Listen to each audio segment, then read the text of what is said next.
Malam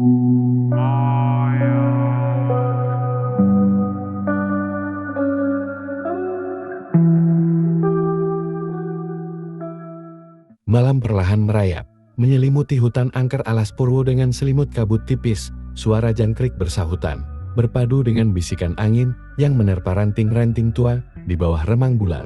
Seorang pemuda asal Jakarta bernama Tribut berdiri di gerbang hutan yang penuh legenda kelam. Di sebelum mendengarkan kisah ini, pastikan kalian sudah like dan subscribe. Jangan lupa tuliskan di kolom komentar dari kota mana kalian berasal, agar terjalin persaudaraan di antara kita. Baiklah, tanpa berlama-lama, kita mulai ceritanya. Perjalanan ini bukan sekadar petualangan biasa. Sejak lama, Tribut mendengar rumor mengenai misteri yang tersembunyi di dalam alas Purwo, sebuah tempat yang konon menjadi pusat ilmu hitam dan kerajaan makhluk tak kasat mata. Terasa penasaran yang tak tertahankan, membuatnya nekat menginjakkan kaki di sana, meskipun berkali-kali ia diperingatkan untuk tidak bermain-main dengan hutan ini.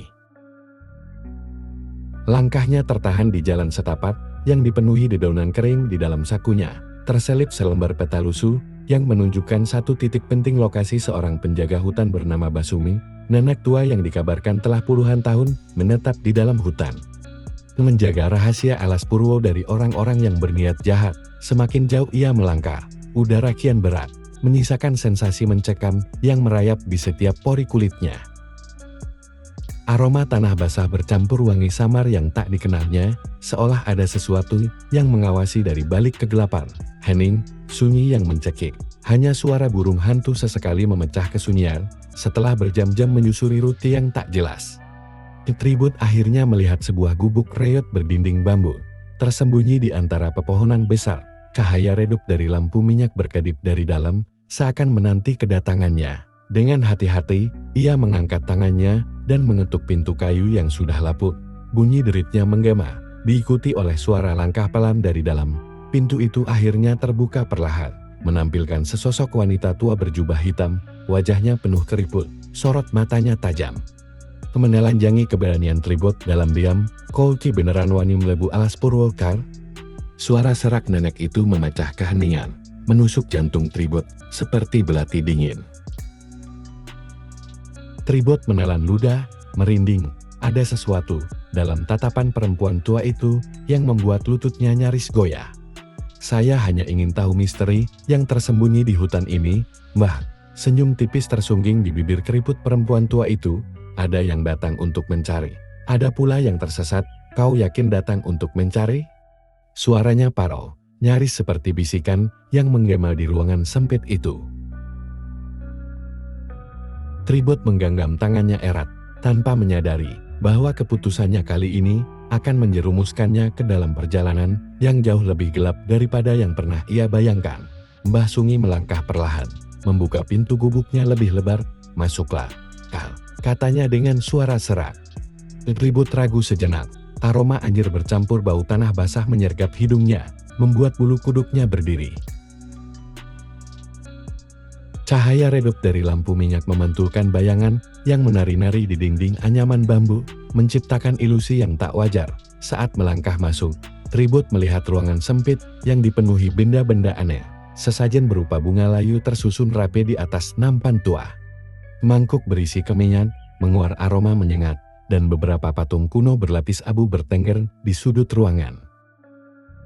Sebuah kendi tua berisi cairan hitam pekat diletakkan di atas dipan kayu, seolah menyimpan sesuatu yang lebih dari sekadar air.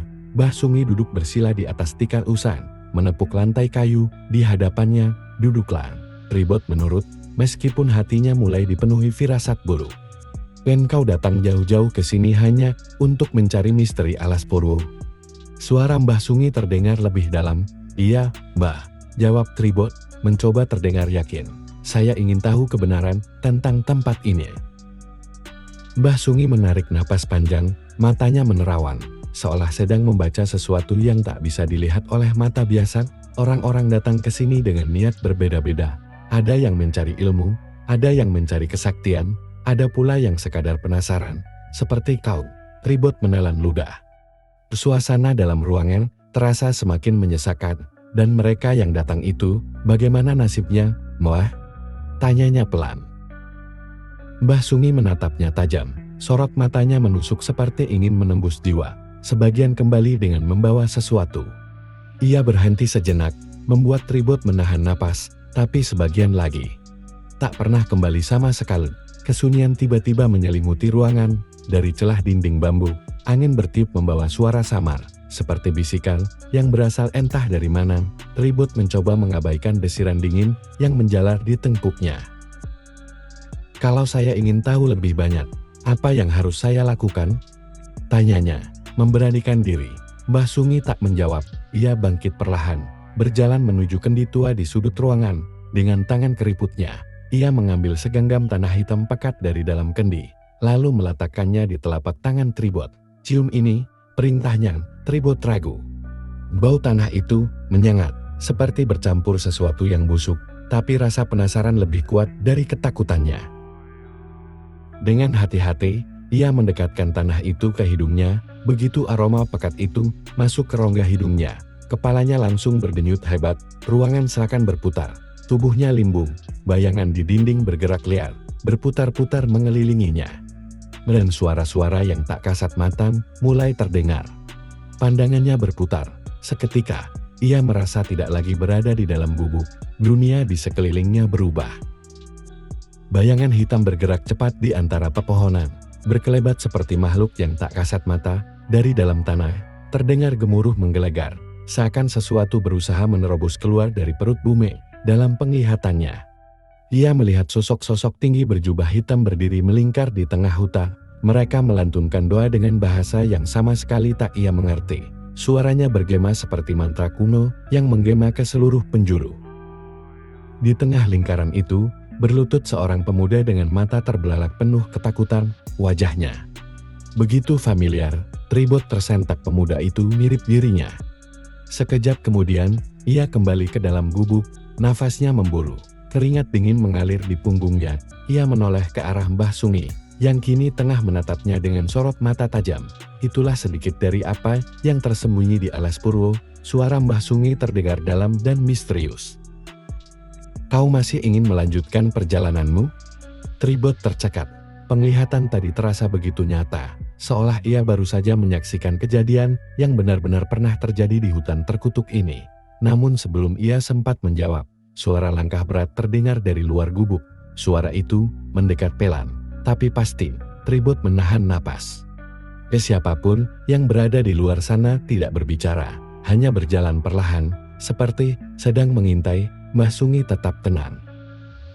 Ia meraih segenggam kemenyan dari mangkuk di hadapannya, lalu membakarnya di atas bara kecil. Dalam wadah tanah liat, asap putih mengepul, memenuhi ruangan dengan aroma mistis yang begitu pekat. Jangan takut, kan? Bisiknya pelan. Mereka hanya ingin melihat siapa yang berani datang ke sini. Tribut menelan ludah. Mereka. Siapa, Mbah?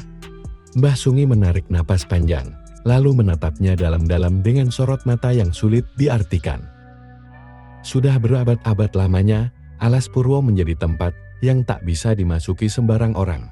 Banyak rahasia yang masih tersembunyi hingga hari ini. Namun, satu hal yang pasti, tempat ini adalah gerbang.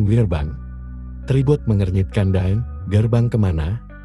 Mbah Sungi menatap api yang berkedip-kedip di lampu minyak. Sorot matanya kosong, seolah melihat sesuatu di dalam nyala api itu. Ada dua dunia yang berjalan berdampingan, katanya pelan. Dunia manusia dan dunia yang tak terlihat. Alas purwo bukan sekadar hutan, tapi batas di antara keduanya. Mereka yang tahu caranya bisa masuk, tapi tak semua bisa keluar. Darah Tribut seakan membeku. Dia kembali teringat pada penglihatannya dari bayangan-bayangan hitam dan sosok-sosok berjubah yang melingkari seseorang. Sampai saat ini, masih banyak yang berusaha mencari jalan masuk ke dunia itu, lanjut Mbah Sungi. Beberapa datang untuk ilmu, beberapa menginginkan kekuasaan. Dan sebagian dari mereka tak pernah kembali. Suara langkah kaki di luar gubuk tiba-tiba lenyap, hening. Namun, keheningan itu justru terasa semakin menyesakkan. Seolah ada sesuatu yang sedang mengintai dari balik kegelapan. Mbah Sungi menatap Tribut lekat-lekat. Kau tahu cerita tentang orang-orang yang hilang di alas purwo? Tribut menggeleng perlahan. Mbah Sungi menarik napas panjang. Banyak yang mengira mereka tersesat, tapi itu tidak benar. Ia menatap lurus ke mata Tribut. Mereka tidak hilang. Kah, mereka diambil. Jantung Tribut berdegup lebih kencang. Diambil. Oleh siapa, Mbah? Mbah Sungi menunduk. Jari-jarinya membolak-balik abu kemenya di wadah tanah liat. Oleh mereka yang tinggal di sana, para penjaga gerbang, mereka selalu mencari orang-orang yang masuk tanpa izin. Tribut merasakan bulu kuduknya berdiri. Udara di dalam gubuk terasa lebih dingin. Dengan suara bergetar, ia memberanikan diri bertanya, lalu, "Bagaimana dengan saya, Mbah?" Matanya menatap nanar. "Saya juga masuk ke sini tanpa izin." Mbah Sungi tersenyum tipis. Tapi ada sesuatu di balik senyum itu yang justru membuat Tribut semakin takut. "Itulah yang akan kita lihat nanti, Kai." Suaranya pelan, namun mengandung makna yang membuat dada Tribut terasa sesak. "Apakah kau akan diperbolehkan kembali?" Tiba-tiba, lampu minyak berkedip-kedip. Bayangan di dinding gubuk bergerak tak wajar. Seakan ada sesuatu yang berdiri tepat di belakang mereka. Tribut menoleh cepat, namun tak melihat apa-apa selain bayangannya sendiri yang bergoyang-goyang. Mbah Sungi menatapnya tajam. "Dengar baik-baik, Kah. Malam ini kau harus memilih ingin tetap mencari atau berhenti sebelum semuanya terlambat." Tribut menelan ludah. Ia merasa seolah telah melangkah terlalu jauh ke dalam sesuatu yang tak bisa ia pahami. Dari luar gubuk, dari kegelapan pekat alas Purwo, terdengar suara pelan. Bukan suara angin, bukan suara binatang malam. Suara itu bisikan seseorang atau sesuatu sedang memanggil namanya. Bisikan itu begitu jelas, tepat di telinganya. Suara berat dan menyeramkan, seolah datang dari tempat yang jauh sekaligus sangat dekat. Tubuh Tribut langsung merinding. Ia menoleh ke arah Mbah Sungi, berharap mendapatkan jawaban. Namun, nenek tua itu hanya menutup mata sejenak sebelum mengembuskan napas panjang. "Kau masih ingin mencari tahu?" Tanyanya dengan suara datar, namun mengandung ketegasan yang menekan dada. Tribut mengangguk mantap, meski hatinya diam-diam diliputi rasa takut.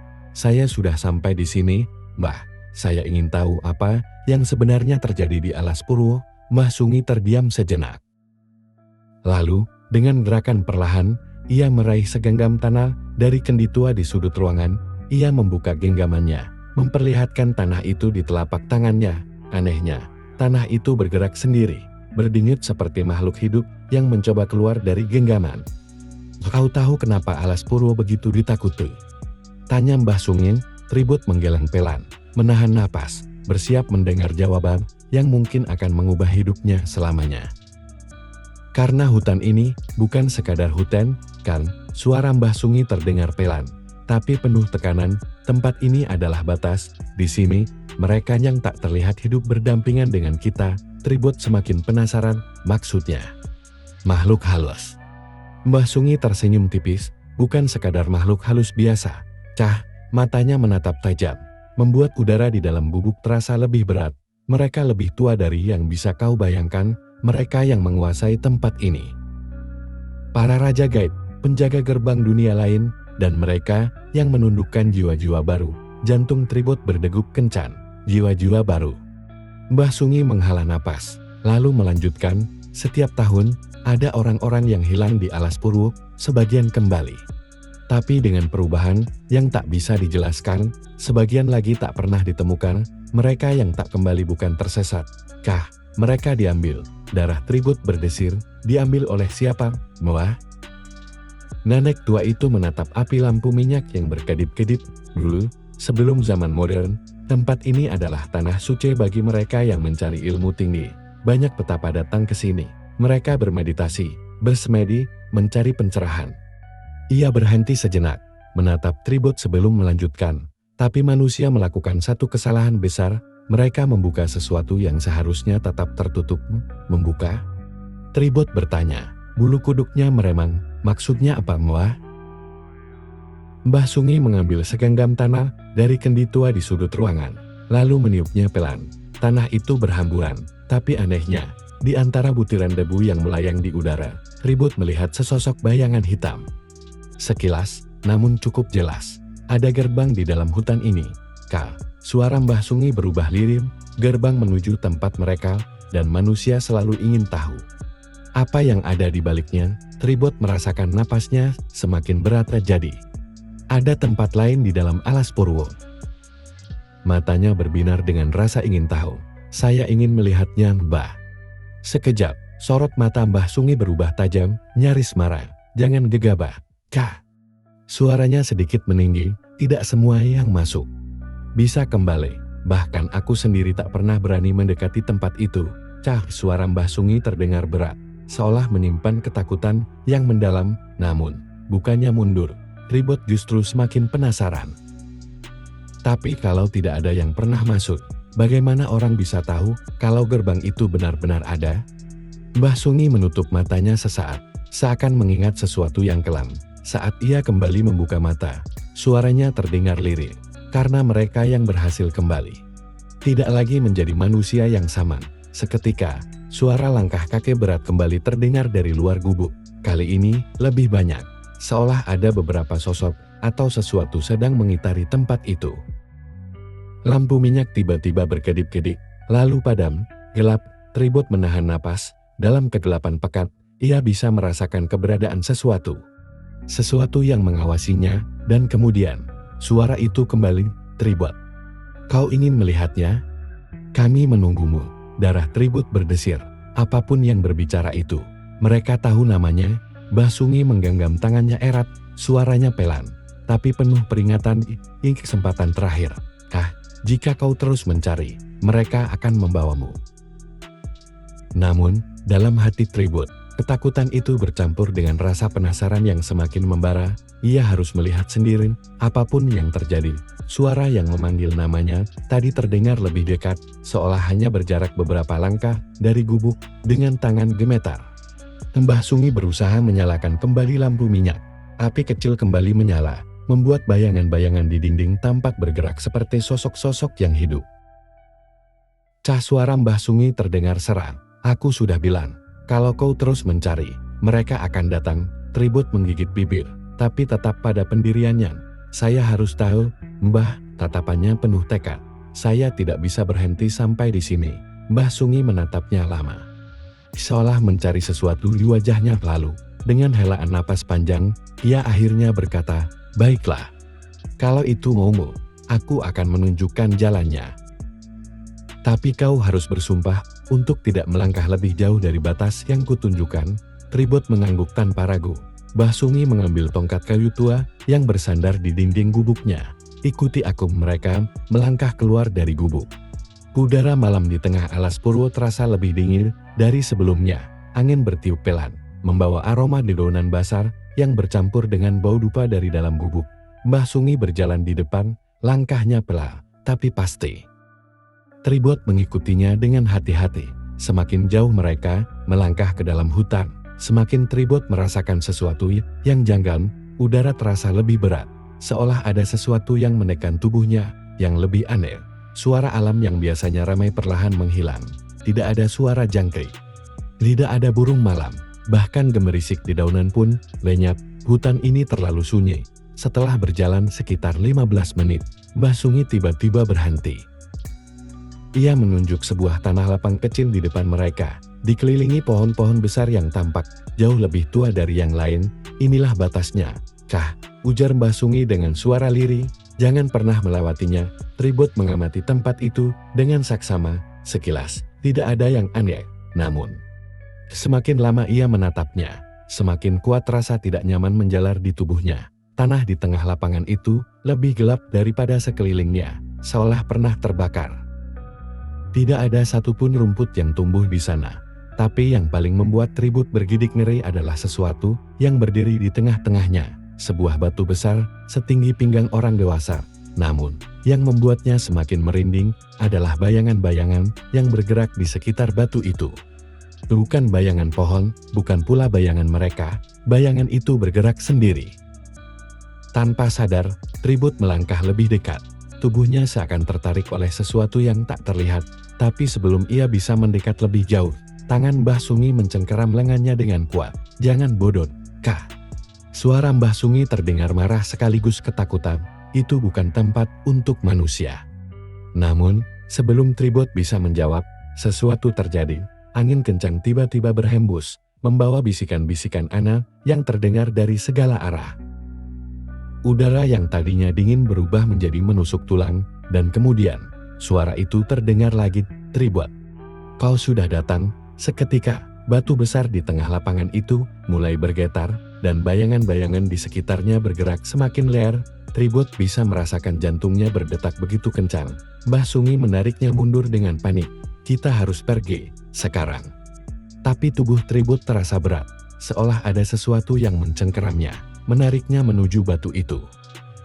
Dan di tengah kegelapan malam, sosok-sosok tinggi mulai muncul dari balik pepohonan. Angin mendadak berhenti, udara terasa membeku, seolah seluruh hutan menahan napas. Dari tengah lapangan, sosok-sosok berjubah hitam muncul begitu saja, tanpa suara, tanpa gerakan. 1 detik mereka tak ada, detik berikutnya mereka sudah berdiri di sana, mengelilingi batu besar. Wajah mereka tak terlihat, tertutup bayangan pekat. Namun, Tribot bisa merasakan tatapan mereka menusuk tubuhnya. Tribot, suara itu kembali terdengar. Kali ini lebih jelas, lebih nyata. Mbah Sungi mencengkeram lengannya dengan lebih kuat. Kita harus pergi sekarang, bisiknya. Tapi Tribot tak bisa bergerak. Kakinya seolah terikat oleh sesuatu yang tak kasat mata. Jantungnya berdegup kencang saat salah satu sosok itu mengangkat tangannya, menunjuk langsung ke arahnya. Dan dalam sekejap, semuanya berubah. Langit di atas mereka menjadi merah gelap. Pohon-pohon di sekitar mulai bergerak sendiri. Ranting-rantingnya memanjang seperti tangan yang mencoba meraih. Bayangan yang tadi hanya diam kini berputar mengelilingi mereka. Semakin cepat, semakin mendekat. Tribot ingin berteriak, tapi suara itu tersangkut di tenggorokannya. Mbah Sungi tiba-tiba meraih pundaknya, membisikkan sesuatu di telinganya, sebut namamu 3 kali. Itu satu-satunya cara untuk kembali. Tribot berusaha menggerakkan bibirnya, tapi suara-suara lain ikut berbisik di sekelilingnya. Jangan pergi. Tetaplah di sini. Tangan-tangan tak terlihat mulai menjalar di tubuhnya, menariknya semakin dalam ke kegelapan. Rasa dingin menyengat menjalari kulitnya, seolah tubuhnya perlahan tenggelam dalam kehampaan. Namun di detik terakhir, dengan sisa tenaganya, Tribot memejamkan mata dan berteriak sekuat tenaga, Tribot, Tribot, Tribot.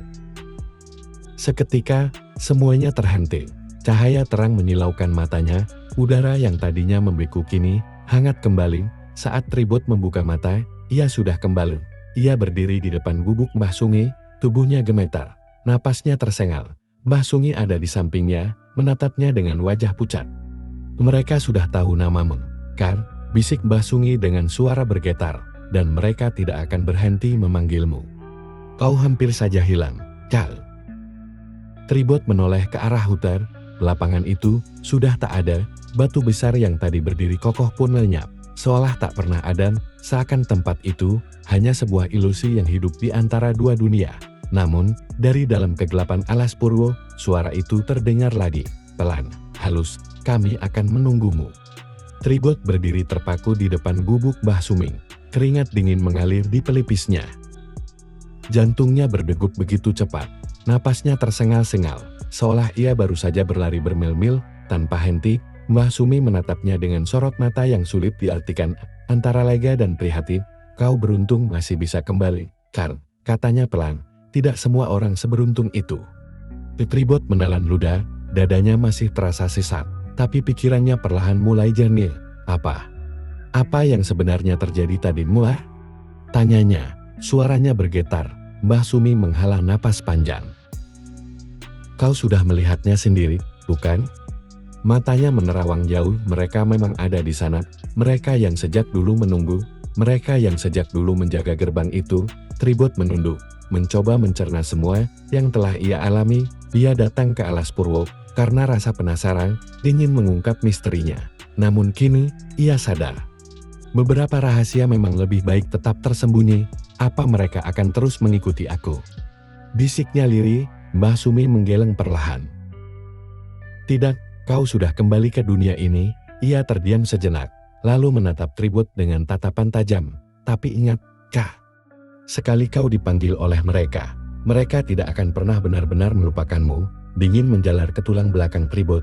Mbah Sumi lalu meraih segenggam tanah dari kendi tua di dalam gubuknya. Dengan hati-hati, ia meletakkan tanah itu di tangan Tribot. Sebelum kau meninggalkan alas purwo, taburkan ini di perbatasan hutan. Suaranya terdengar tegas, nyaris seperti perintah, sebagai tanda bahwa kau sudah kembali. Dan tak ingin lagi mencari mereka, Tribut mengangguk dan menggenggam tanah itu erat. Tanpa membuang waktu, ia berpamitan kepada Mbah Sumi, lalu melangkah pergi meninggalkan gubuk tua yang kini terasa semakin sunyi. Ia menolak untuk menoleh ke belakang. Meskipun bisa merasakan sesuatu, atau seseorang masih mengamatinya dari dalam pekatnya kegelapan. Setibanya di perbatasan hutan, tepat sebelum melewati jalan tanah yang menghubungkan Alas Purwo dengan desa, Tribut perlahan membuka genggamannya. Tanah hitam itu masih ada di telapak tangannya, terasa hangat. Seolah hidup, dengan tangan gemetar, ia menaburkan tanah itu ke tanah di bawahnya. Saat butiran terakhir menyatu dengan bumi, angin berembus pelan, membawa bisikan samar yang tak berwujud suara manusia, juga bukan suara alam. Namun seketika, perasaan berat yang sejak tadi menekan dadanya mendadak lenyap. Tribut menarik napas panjang, lalu melangkah pergi. Ia tidak berlari, hanya berjalan perlahan menjauh dari hutan yang kini tampak lebih gelap dan sunyi dari sebelumnya. Satu hal yang pasti, ia tidak akan pernah kembali ke Alas Purwo lagi, setidaknya tidak untuk mencari tahu rahasianya. Namun jauh di dalam jantung kegelapan hutan, suara itu masih terdengar. Pelan, samar, kami masih di sini, Tribut. Malam perlahan merayap, menyelimuti Alas Purwo dengan kabut tipis. Suara jangkrik mulai bersahutan, angin berbisik di antara ranting-ranting tua, dan di gerbang hutan yang terkenal angker itu, jejak kaki seorang pemuda dari Jakarta masih tertinggal di tanah basah. Menjadi saksi bahwa ia pernah menjejakkan diri di ambang dunia yang seharusnya tidak ia masuki. Malam perlahan merayap, menyelimuti Alas Purwo dengan kabut tipis yang menggantung di antara pepohonan tua. Suara jangkrik kembali bersahutan, seolah menutupi sesuatu yang bersembunyi di balik pekatnya hutan. Tribut terus berjalan, langkahnya berat, seakan sebagian dirinya masih tertinggal di sana. Setiap hembusan angin terasa membawa bisikan halus yang menyeruak ke dalam pikirannya. Kami masih di sini, Tribut. Dan kami akan selalu mengingatmu.